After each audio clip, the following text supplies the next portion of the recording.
Okay, cool. Hi, everybody. I'm super excited to be here. I arrived in Rome approximately 2 hours ago. So I'm really excited. This is the first time I'm speaking about Firebase in Rome or in Italy. So very excited to be here. Just out of curiosity, how many of you have heard of Firebase before? Just a show of hands. Okay. Looks like about a fourth of you.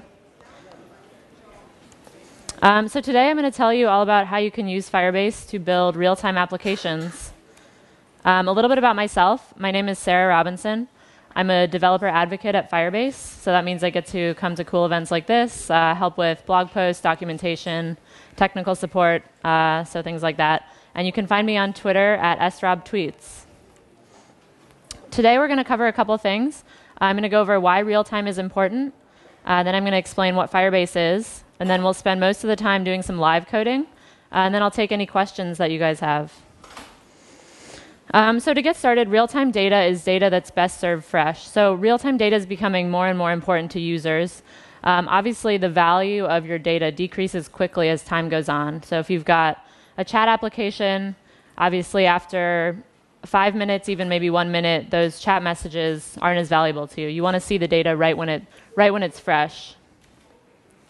So this is one example of using real-time data. This is an app built with Firebase. Let me make the screen a bit smaller. It's a collaborative drawing application. So both of these are two iframes. They're both connected to the Firebase database. And you can see that when I draw in one, it's immediately reflected in the other. And these two iframes don't necessarily have to both be on this page. They could be on two separate computers anywhere in the world. And because they're connected to Firebase, everything updates in real time. Feel free to filter in. Welcome, everybody.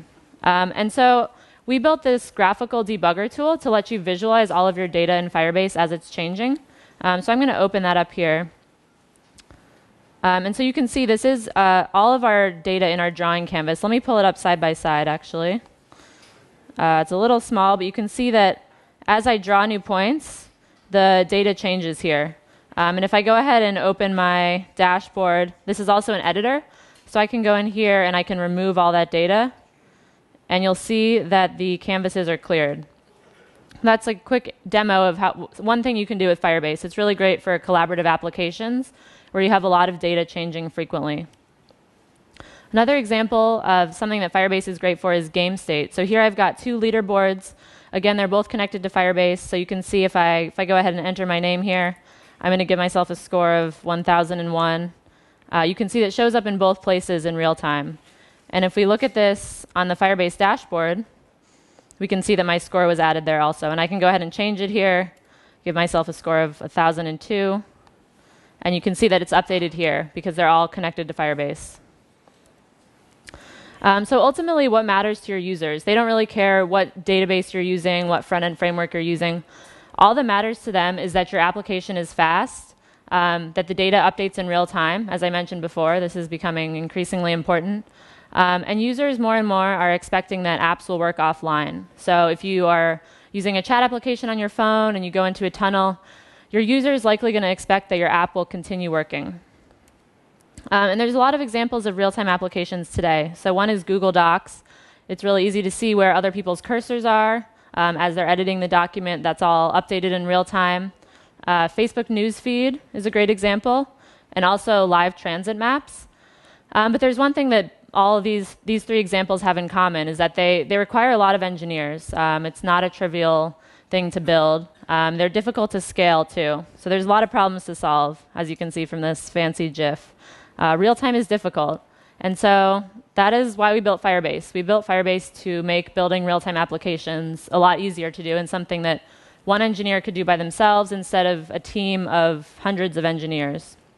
So I'm going to tell you a little bit about what Firebase is. So Firebase started out as a cloud database. It's a NoSQL JSON data store. And instead of using a request-response approach, all of the data in Firebase updates in real time. So it's synchronized to any clients that are connected to it. As you saw before with those examples with the multiple iframes, any clients that are connected to your application will see changes to the data as it happens in real time. And we have cross-platform support. So we've got a native iOS and Android SDK, And then we also have a JavaScript SDK for the web. So if you build a cross-platform application, all of your apps will share a single Firebase database, and all of the data will update in real time. So it started out as just that database service, and we've since built a couple of features on top of that that make it easier to build your application. So how many of you have messed with OAuth before, set up OAuth? How many of you enjoyed it? It's not very fun. Someone did. So we made authentication really easy. So authentication is built into all of our core client libraries. So you can authenticate users on the client using email password authentication. We also work with a number of third-party providers, so Facebook, GitHub, Google+, Twitter. You can really easily authenticate users using Firebase, and I'll show a demo of that later on. We also have a static hosting service, so you can deploy your static assets, HTML, CSS, and JavaScript through the command line really easily. Once you install our command line tools, you just run one command, Firebase deploy, and your app is live on your own domain. And that's all served over HTTPS, so you don't have to worry about acquiring the SSL cert. We take care of all of that for you. As I mentioned before, Firebase is cross-platform, so we've got JavaScript, iOS, and Android SDKs. We also have a number of open source libraries to integrate with front-end frameworks like Angular, Ember, Backbone, and React. So if you're using any of those, you can use these libraries to make it really easy to add Firebase as the backend to your app. And we also have a Node module and a Java SDK. So now I'm going to go over the basics of how you read and write data in Firebase. So every piece of data in Firebase is referenced by a URL. This is a JavaScript example. So to create a reference to your Firebase data, you would say var ref equals new Firebase, and then you pass it a URL. I'm going to go ahead and actually open this URL in the browser. So this is a demo Firebase. We have a demo server. If you append -demo to your Firebase URL, it lets you just create a Firebase on the fly that anybody can access. So if you guys want to go to this URL, you can try to mess with my demo. It'll be lots of fun. So I'm going to open up the console here. The first thing I'm going to do is I'm going to create a reference to my Firebase. I'm going to say var ref equals new Firebase. I'm going to pass in the URL. And to write data to Firebase, one method we have is called set, which will update the contents of the Firebase with whatever you pass it, a string, number, object. So I'm going to say ref.set hello. And you can see that it changes here. And if any of you have this open, you'll see that it also changed there. Feel free to change it if you have this page open. And another way to write data to Firebase is called push. So with set, which I just demoed, it's last write wins. So if you've got a situation where there's a lot of people appending to the same node at the same time, you'll want to use a push method, which will create a unique ID based on the timestamp every time a new piece of data is added. So I could go ahead and say ref.push, hi again. And you can see it created this unique ID. And if I go ahead and run that again, it creates another one. So this is what you would want to use if you have a lot of people editing the same thing at the same time, which is a common use case of Firebase. Quickly, I'll show you, we also have a REST API, although we recommend that you use one of our native client libraries. We have a REST API, so you can do a curl request on any URL. So if I go ahead and add .json here, you can see I get a REST response back. So that's pretty cool. So back to the example.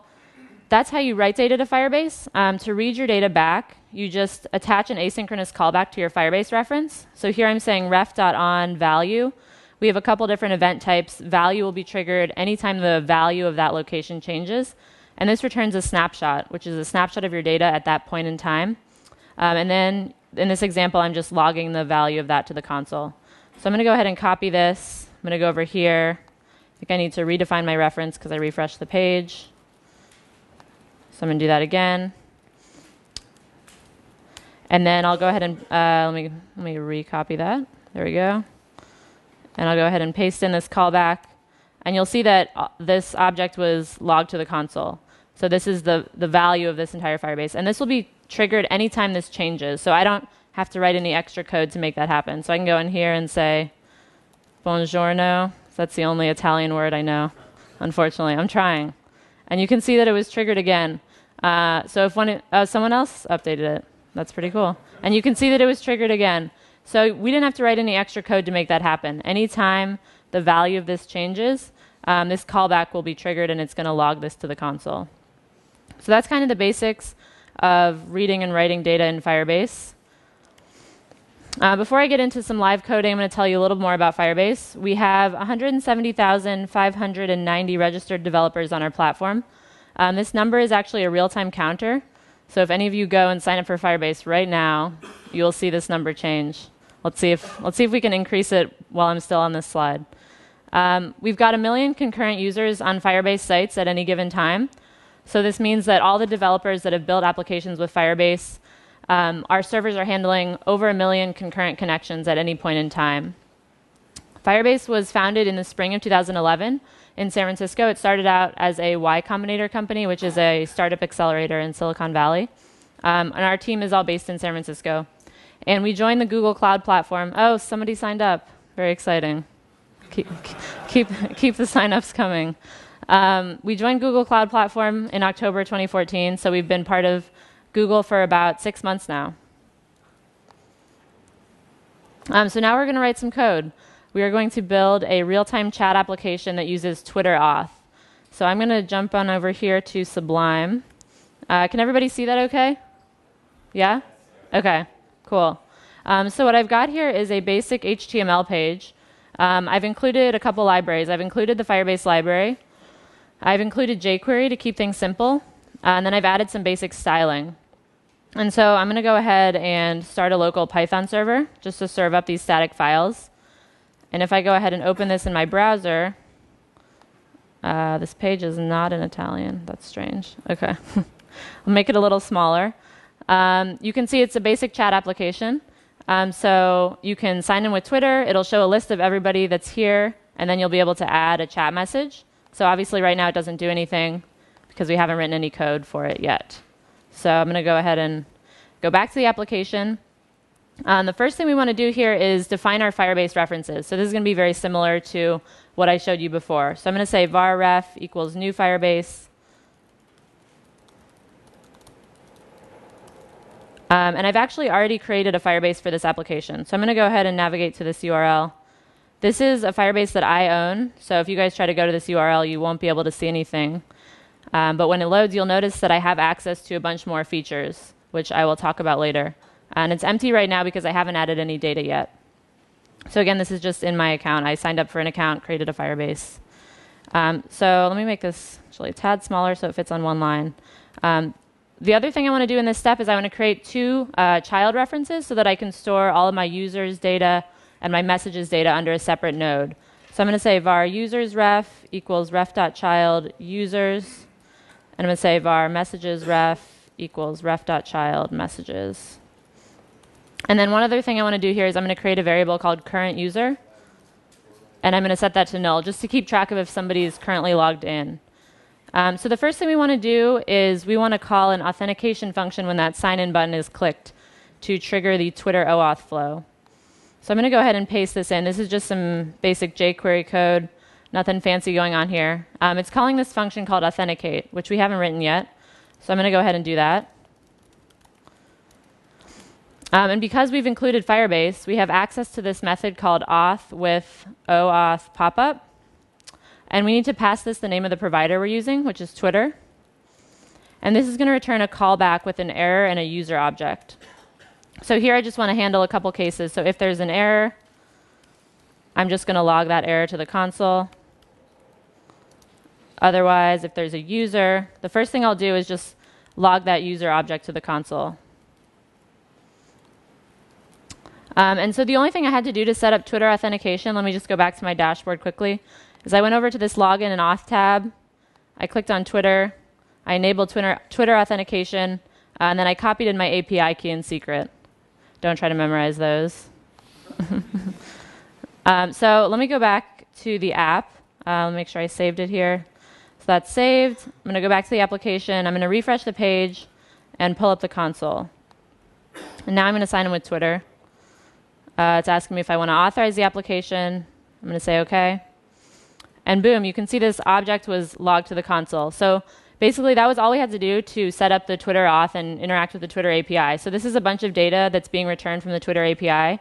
It's got my unique Twitter ID, a bunch of data from my Twitter profile that we're going to make use of. So it's got my username, and then some other information from my profile, like my description, followers, and then we're going to make use of this profile image URL so that we can display the URL of all the users. So instead of logging this to the console, we're actually going to write that data to Firebase. So I'm going to go ahead in here and say usersref.child user.uid. I want to store all the users by their unique Twitter ID. I'm going to say set. I'm going to set a couple of things. So I want to store my username, which is just user.twitter.username, and then my picture, which is user.twitter.cached.user.profile.profile image URL HTTPS. And we're going to be serving all of this over HTTPS. So that's why I use that. So now I'm going to go over here. I'm going to refresh the page.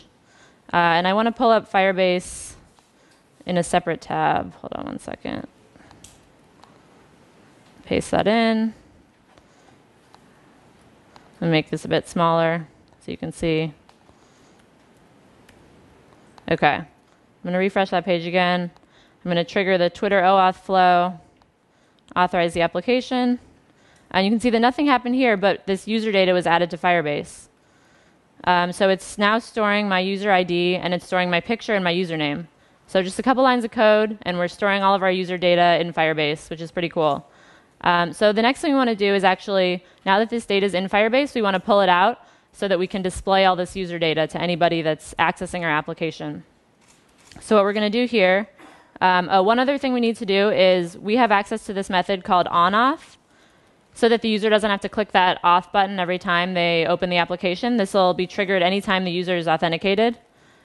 That's just going to return a user object, and here we're going to set the current user to that user. So now we want to write a callback to display all those users on the page. So here I'm just going to say usersref.on. I'm going to use an event called child added, which is going to be triggered anytime a new child is added to that user's node. And this is going to return a snapshot. And my user data is just going to be equal to snapshot.val. And then the last thing I want to do here is I want to paste in some jQuery code to append that user to the page. Nothing Firebase specific going on there, just some jQuery. So now if I go back to my application, I'll pull it up full screen. We can see that my picture and my Twitter ID is there. And so now we can actually make the chat function work. So when I write a message, we want to send that to Firebase, and then we want to display that message on the page. So I'm going to go back here. I'm going to paste in some of the code for this, and then I'll explain what's going on. So here, when that message submit button is clicked, it's checking if there's a current user. If there's not, it'll alert you must log in. Otherwise, it'll grab the value of that input field. And then we need to write the code to send that data to Firebase. So here, we're actually going to use push, because we're going to have a bunch of people adding new messages at the same time. We want to make sure that nobody's message gets overwritten. So we're going to push a couple of things. The user's UID, which is current user.uid, their username, which is current user.twitter.username, and finally the actual message, which is just this variable here. And then I'm just clearing the value of that input field so that the user can enter a new message. So if I go in here and I refresh, I'm going to say hello. We can see that my message disappeared, and it's over here in Firebase. So this is that unique ID I mentioned before, and it's storing all my message data there, which is pretty cool. If I pull this up side by side, and I'll add another message. Hi, everyone. We can see that that was added to Firebase in real time, very little latency there. So now we want to actually display all these messages on the page as they're being added.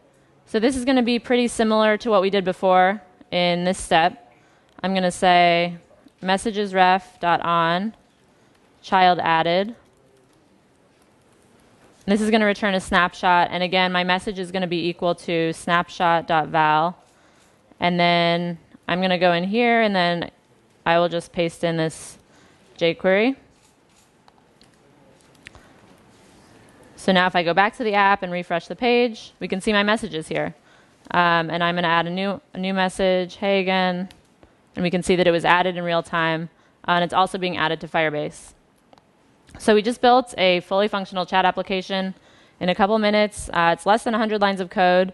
It's authenticating users on Twitter, and it's displaying all of the messages in real time. But if I go back to the app, It's not very exciting right now because I'm just chatting with myself, and that's not very fun. So I want you guys to be able to chat with each other. So what we're going to do is use Firebase hosting to deploy this application.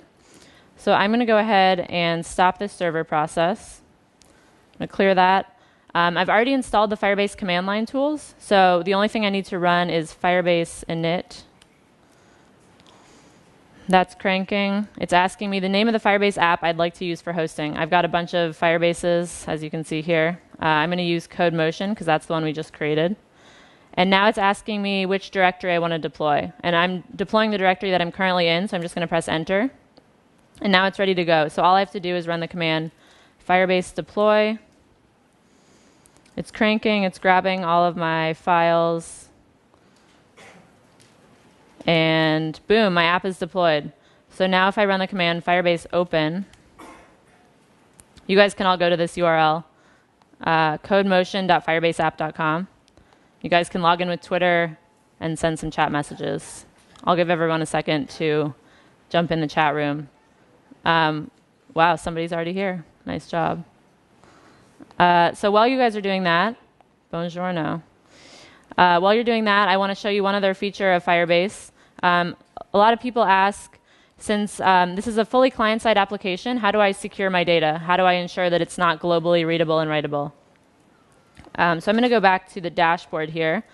And Firebase has this thing called security rules, which is our security language. And it lets you define who has read and write access at different nodes of your data. There's 3 types of rules. There's read, write, and validate. Read rules basically define who has read access to your data. For this app, it's set globally to read true. And then write rules say who can write to that specific node. And this is all based on the structure of my data here. So this is saying in the messages node, it uses a $ variable, which is a dynamic path. And that's saying any child of /messages, to write to that, you need to be authenticated, and you actually need to be the user that you've logged in as. And then validate rules are run after write rules succeed. So this is just saying, making sure you're not trying to submit an empty string, making sure that there's some message content there.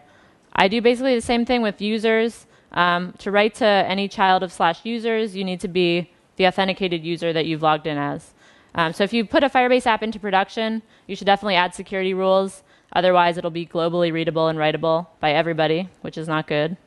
So let's see. Looks like a lot of people are chatting. Back to the application. Got lots of people logged in, which is pretty cool. So now I'm going to go back to my slides. Got a couple more things. Feel free to stay in the chat. Keep chatting with each other. I want to tell you a little bit about people that are using Firebase in production, so some real-world examples. One example is Citrix. They use Firebase to power the web version of GoToMeeting, which is a video conferencing tool. They use Firebase for real-time signaling, so notifying when users join and leave a video chat. And then they also use pretty complex security rules in their application. Talkboard is another application built by Citrix. It's a collaborative whiteboarding app, so if you guys have an iPad, I definitely recommend downloading it, checking it out. Lets you do real-time collaborative whiteboarding across teams. CBS is using Firebase to power the real-time chat for Big Brother. It's one of their summer TV shows, and it's a place for fans to go online and chat with each other while the show is going on. And during peak times, this handles about 50,000 concurrents, all powered by Firebase. A couple other examples. Twitch TV is using Firebase to power its chat, and they also use Firebase to notify users when real-time streams go live. Warby Parker is a pretty cool example. They're a glasses company. They've got a store in New York City, and at the store, when you order your glasses, they're delivered to you via pneumatic tubes, and those tubes are powered by Firebase. That's one of the more interesting examples recently. And then Coffee Meets Bagel is a dating application that uses Firebase to power its chat. So just to wrap up, these are some of the things we talked about. I told you guys kind of why we built Firebase and why real-time is important. Chatted about what Firebase is, and then we did some live coding. And now I want to open it up to questions if you guys have any. Does anybody have a question? Yes. Okay. After a flight, probably I lost connection. Oh, that's a good question. What does my code arrive all messages? I have some room to to understand if some message happened during my offline period. Yeah, the question was. Yeah, the question was about how Firebase works offline. So for our mobile SDKs, we actually have a beta version of disk persistence available. So when your app goes into the background, it'll store all of your data. For our JavaScript client, all of your data is stored locally. If you close the application, it's not, but that is something we're working on. It's stored locally, so if I were to add some chat messages, disconnect my Wi-Fi, add chat messages while I was offline, those would all appear locally for me. So for me, it would appear like the app was still working. And then when I reconnected, it would show all of those new messages. And I can actually, let me try to do a demo of this. I'm just going to create a demo of Firebase. I'll go back to this one, Codemotion-demo. I'm going to open this up in 2 tabs. Okay, and I'm going to zoom out. Bear with me for a second while I set everything up. So I'm just going to create my Firebase reference here.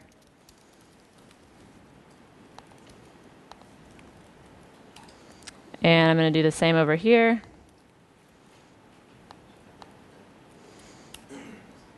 Okay, so now I've got my Firebase references. Here I'm going to say ref.push message 1. I'm going to say over here ref.push message 2. And now on the right, I'm going to use this method we have called Firebase.Go Offline, which will manually disconnect the client from the server. So now the right side is offline. So I'm going to go ahead and add some more messages. I'm going to say message 3, message 4, and you'll see that it was added locally, but it wasn't added over here because this client is disconnected. So I'm going to go over here and I'm going to say message 5, message 6, and then I'm going to go over here and say message 7. And now I'm going to reconnect this client. So I'm going to say Firebase.Go Online. And you can see that they are slotted appropriately based on the timestamp when they were sent. So that's kind of the demo of how it works offline. Apart from read and write permission and validation, what about some other server-side logic? That's a good question. The question was about server-side logic on Firebase. So right now it's not possible to run code on our servers, but that is something we're working on. We kind of pre-announced this feature at Google Cloud Platform Live in November. But basically what it'll let you do is say, like, when this node is updated in my Firebase, fire off the external HTTP request to a third-party service. So it'll make Firebase easier to integrate with things like Stripe for payments, Twilio for SMS. So stay tuned. It's coming soon. I have a question about pricing. Mm-hmm. What's the pricing for Firebase? There's a free quote. That's a good question. The question was about pricing. So the answer is we have a free plan that's essentially free forever, up to 50 concurrent users. So that means that you can have 50 simultaneous people on your application. The API will throw an error when the 51st user tries to connect, so that's a hard cap. And then our paid plans have no hard limits on connections. So the hacker plan is free. It's free to create an account. It's also free to deploy to Firebase app domains, so it'll be yourname.firebaseapp.com. And if you want to do a custom domain, those are available on our paid plans, which start at $49 a month. So this one, they're appropriately named Candle, Bonfire, Blaze, and Inferno, if you've got lots of concurrent connections. And so this has a cap at 200 connections, but again, we use burstable billing. So your app will never stop working. You can burst above those limits. And then if you burst above more than 5% of the time, then you'll just be charged some overage fees for that. What? Oh, well, if you've got 50 people on your app at one time, I'd say it's a good problem to have, for sure. Got lots of people using your app. Any other questions? Firebase will be integrated inside Google Cloud or in the future? Yeah, we're going to be working on making it easier to use Firebase with some Google Cloud Platform services. So when we have like that server-side logic feature available, it'll be easier to say, like, evaluate your Firebase data with something like BigQuery. So we're working on some more integrations with Google Cloud in the future, which we will announce in coming months. Any other questions? I actually had a couple more slides, I believe. Let me go back here. So if you want to learn more about Firebase, I'm doing a code lab at 1410 with Mandy. She did a talk yesterday. She works on Google Cloud Platform Developer Relations team. We're going to be doing a code lab. So if you want to go a little more in depth on Firebase, we'll walk you through building a real-time furniture layout app. And then also I'd like your feedback. So if you go to this bit.ly link, there will be a survey to let me know how you like to talk, and then you can also use this QR code. And finally, here are the resources. So this is a link to the slides. I recommend checking out Firebase Docs. It's a great place to get started. So I'll let you guys take a picture of this before I open the docs. And this is a link to the app that I live coded if you guys want to pull it down and work on it yourself. Oh, the code. Okay. Back to this one. Oh, people are in different places. Sorry, guys. I'll go back to the other slide, I promise. Okay.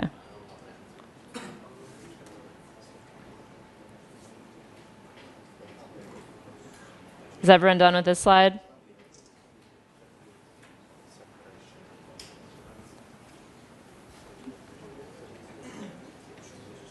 Okay, I see a couple more cameras still out. You good? Okay. Next slide.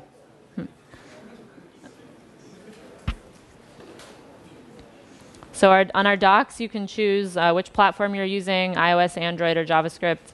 And there's a guide for each platform. So it walks you through everything from how you should structure your data to writing data, reading data, security rules, all that sort of thing. I'll quickly show you our docs. It looks like, oh, there's a camera over there. Okay. All right. So if you go to our docs, let me zoom out a little bit. You can choose your platform. So if I go to the web, and then our guide, we have all these steps for getting started. So this is a great place to start if you're new to Firebase. And then we also have a bunch of examples that you can see here. You can also see all of the libraries we've written to integrate with frameworks like Angular, Ember, React, and Backbone. So that's all I've got. Thank you, everyone, for coming.